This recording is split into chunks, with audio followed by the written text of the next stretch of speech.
Alors, Navalny, à l'origine, c'est un juriste qui a fait des affaires dans les années 90, début des années 2000.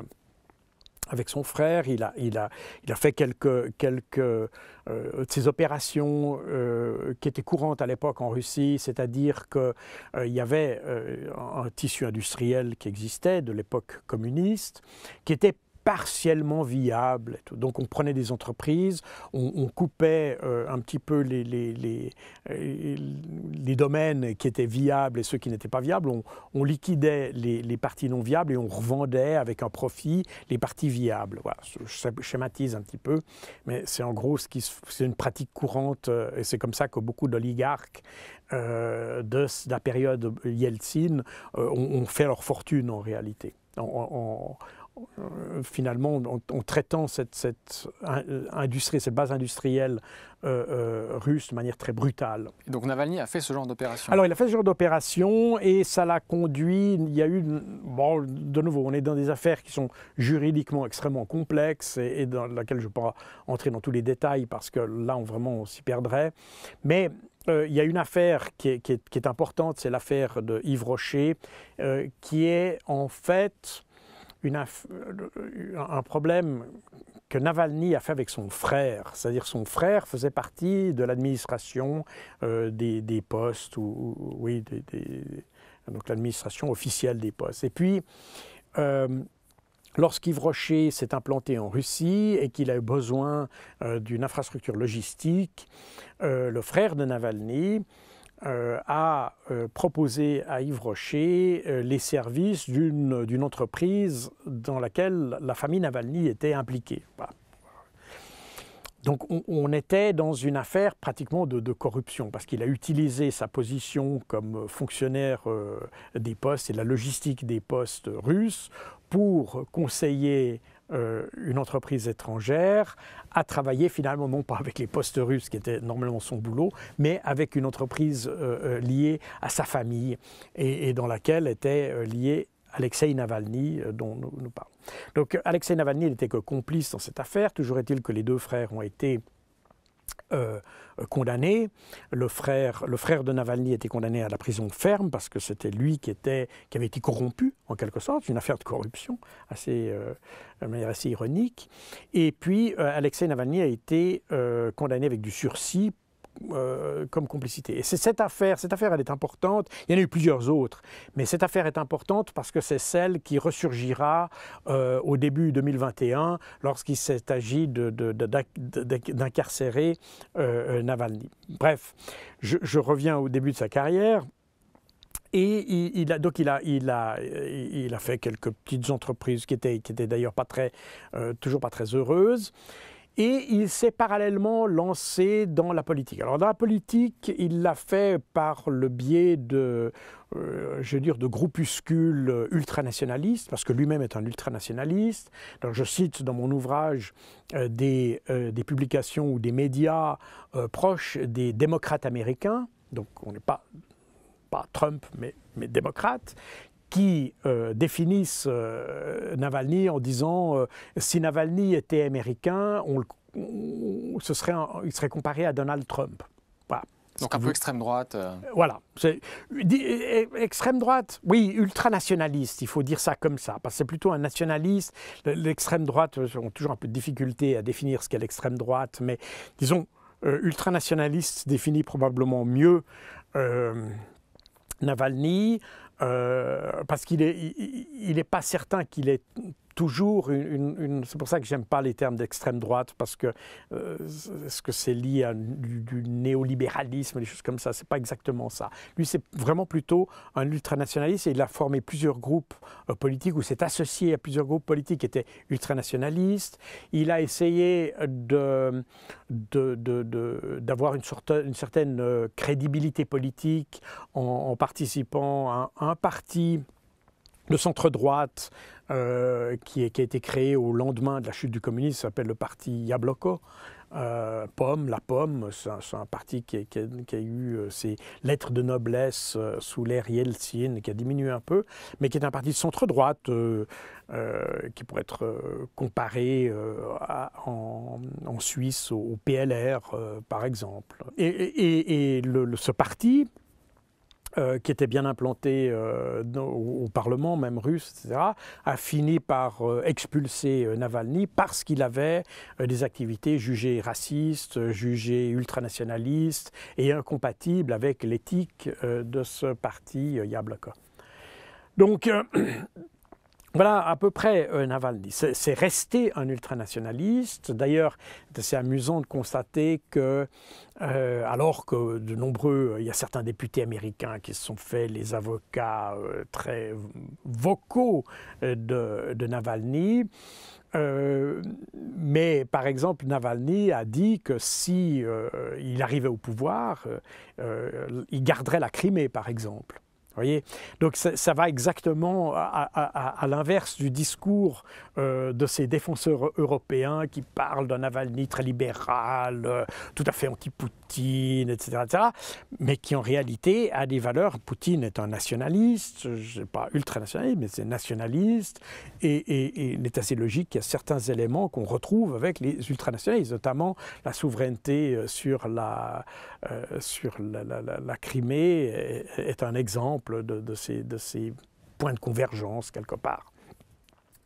Donc on a quelqu'un qui est un extrémiste, très clairement, qui a créé, parce que sa famille politique, sa famille intellectuelle et politique est très limitée en Russie, elle est très faible,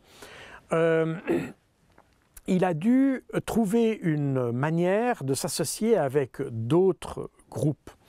Et c'est ce qui a fait en fait sa popularité, même si le mécanisme est assez mal compris en Occident. Il a créé, enfin il n'a pas créé, il a mis au goût du jour un mécanisme qui a déjà été créé en fait aux États-Unis, qui s'appelle le smart voting, le vote intelligent, qui est, peut-être pour un francophone, il faut faire une digression par la France, où on parle souvent de vote utile quelquefois, notamment dans les deuxièmes tours des élections présidentielles, on parle de vote utile. En France, la notion de vote utile signifie que vous votez pour le parti ou la tendance politique qui est la plus proche de vos convictions. Et même si vous n'êtes pas socialiste, vous voterez quand même pour le candidat socialiste parce que c'est celui qui est le plus proche de vos convictions. Le smart voting de Navalny est très différent. Il est intellectuellement à l'opposé, c'est-à-dire que vous ne basez pas votre vote sur une préférence intellectuelle, mais vous le basez sur la détestation de votre adversaire. C'est-à-dire que vous ne votez pas pour quelqu'un, mais contre quelqu'un. Et ça a l'effet que vous pouvez rassembler tous ceux qui sont, par exemple, contre le parti de Vladimir Poutine. Et ça correspond, on pourrait le comparer à un mécanisme qu'on n'a pas connu en Suisse, mais qu'on a vu en France avec les Gilets jaunes. C'est-à-dire où vous retrouvez des gens pêle-mêle de toute tendance politique qui ont comme seul point commun d'être contre l'action du gouvernement. C'est leur seul point commun. Ils sont contre. Mais, et c'est pour ça que c'est un mouvement d'ailleurs qui n'a jamais réussi à trouver une cohérence intellectuelle et politique, une unité intellectuelle et politique, parce que c'est la seule chose qui les unit, c'est pas leurs idéaux, c'est le fait qu'ils soient contre le gouvernement. Eh bien, le phénomène Navalny est exactement le même. Et c'est pour ça que aux élections de Moscou, maintenant j'ai plus la date, parce que c'est 2013 ou 2017, enfin peu importe la date, Navalny avait recueilli, ou son parti plus exactement, avait recueilli environ 30% des suffrages, non pas parce que les gens étaient pour lui, mais parce que les gens, ceux qui ont voté étaient contre le maire de Moscou. Donc finalement, il n'est pas très populaire en Russie. Donc il n'est pas très populaire. Et de nouveau, les chiffres du centre Levada, qui, comme je l'ai dit, est un centre qui est financé par l'Occident en grande partie et qui est considéré comme agent étranger, le centre Levada estimait jusqu'à août 2020 la popularité de Navalny entre 2 et 3%. Et puis l'affaire de cet empoisonnement a augmenté très légèrement la popularité. Elle a fait un pic à 5% à la fin de l'année 2020. Et puis ensuite, il y a eu différentes affaires. Navalny a été arrêté, etc. Bref, et sa popularité est retombée. Elle est redescendue, elle se situe probablement aujourd'hui autour de 4%, 3%, entre 3 et 4%.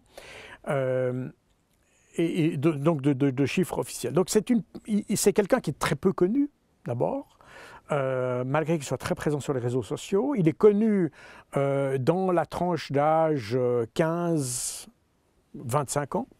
C'est les utilisateurs d'Instagram, TikTok et autres qui sont sa principale audience, qui ne votent pas, ou pas encore. À telle enseigne que quand il y a eu des manifestations en janvier qui avaient été encouragées par les partisans de Navalny, certains médias américains avaient même parlé de la croisade des enfants parce que effectivement ces manifestants étaient en grande majorité des gens extrêmement jeunes qui n'ont pas vraiment de poids politique, en tout cas pas encore. Et puis alors justement, le fait qu'il soit assez peu soutenu en Russie fait que malgré tout, il est soutenu en Occident. Alors, comment l'expliquer? Est-ce que c'est vraiment... On parle souvent d'agent d'influence, enfin les Russes parlent de lui comme un agent d'influence de l'Occident. Est-ce que c'est vraiment le cas? C'est un peu le cas.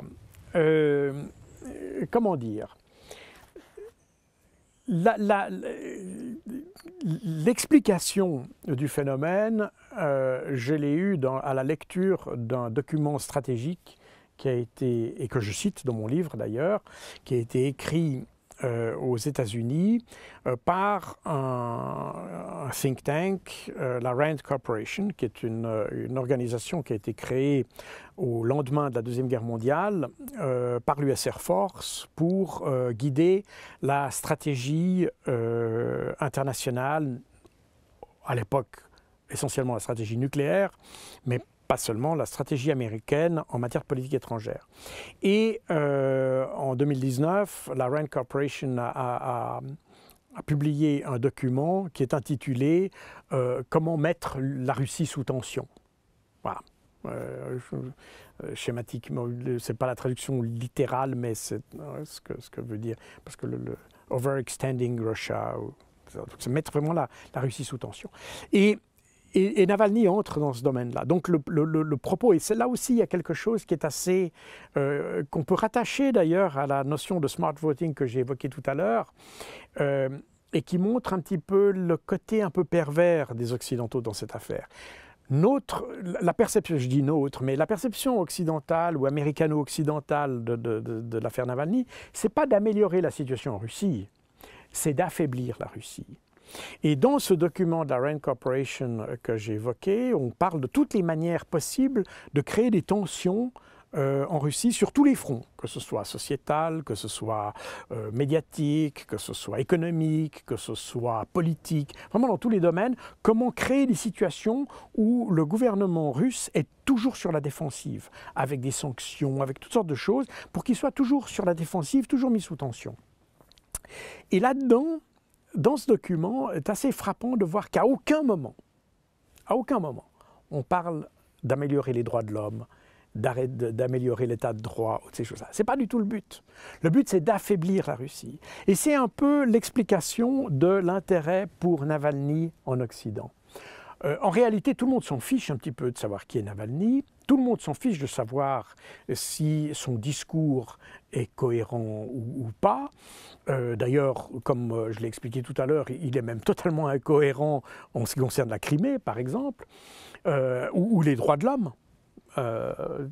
typiquement, parce que c'est vraiment quelqu'un qui a été, il a eu un discours anti-migrant, anti tout ce que vous voulez, donc on n'est pas du tout dans quelqu'un qui est vecteur des valeurs européennes, absolument pas, mais c'est quelqu'un qui permet d'affaiblir les autorités russes. Et c'est comme ça qu'il faut le voir.